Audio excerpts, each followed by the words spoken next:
लहान लेकराला सांभाळणं हे काम किती सोपं आहे ना, हे तुला तुझे लेकर झाल्यावर समजतील असं आई मला का म्हणायची ते मला आज समजलं. हॅलो, कशा आहात सर्वजण? मस्त सकाळ झाली होती. स्वयंपाक वगैरे झाल्यानंतर मी मशीनमध्ये कपडे टाकले धुवायला, जे खूप सारे टाकले होते. खूप सारे कपडे धुवायचं कारण हे होतं आजचं वातावरण. कारण आज ऊन पडलं होतं आणि आजचं वातावरण तुम्ही बघू शकतात किती चांगलं होतं. त्यामुळे मी खूप सारे कपडे जे आहेत ते धुवायला घेतले आणि मशीन आहे ते त्याच्यामुळे थोडंसं काम हलकं होऊन जातं.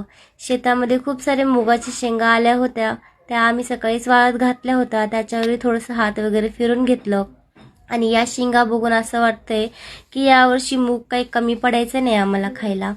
तर जेव्हापासून गणपती बाप्पा गेले तेव्हापासून मन काही लागत नाहीये, कारण जेव्हाही आपल्या घरी गणपती बाप्पा येतात त्यावेळेस आपलं मन जे आहे ते प्रसन्न वाटतं. आता येते मेन गोष्ट ही रुद्रांशला खाऊ खाऊ घालण्याची. तर लहान लेकरं जे आहे ते एका जागी बिलकुल पण बसत नाही, कारण मला तर वाटतंय सर्वच लेकरं अशी असतील, कारण माझं बाळ बिलकुल एका जागी बसत नाही आणि एका जागी बसून त्यांनी खाल्लंय असं कधीही झालं नाही. तो एखादा घास खातो आणि दुसरीकडे पळतो, एखादा घास खातो तिसरीकडेच पळतो आणि त्याच्या मागे मलाही पळावं लागतं, कारण लेकराचं पोट भरणं हे आपल्याच हातात असतं. आणि आज मला जाऊन समजतं की माझ्या आईने असं का म्हणलं असेल की लेकरांना सांभाळणं किती सोपं काम आहे. तुला असं वाटतं ना, जेव्हा तुझं बाळ होईल ना तेव्हा तुला समजेल.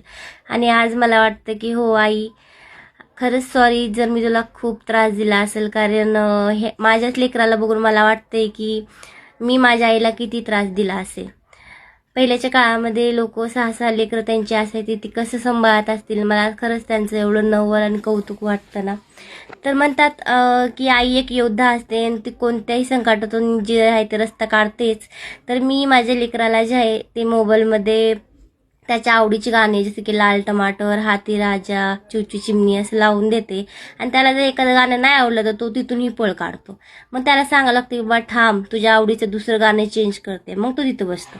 आणि जर मोबाईलच्या समोर जर असा हात लावला तर तो असं ओढून काढतो ना.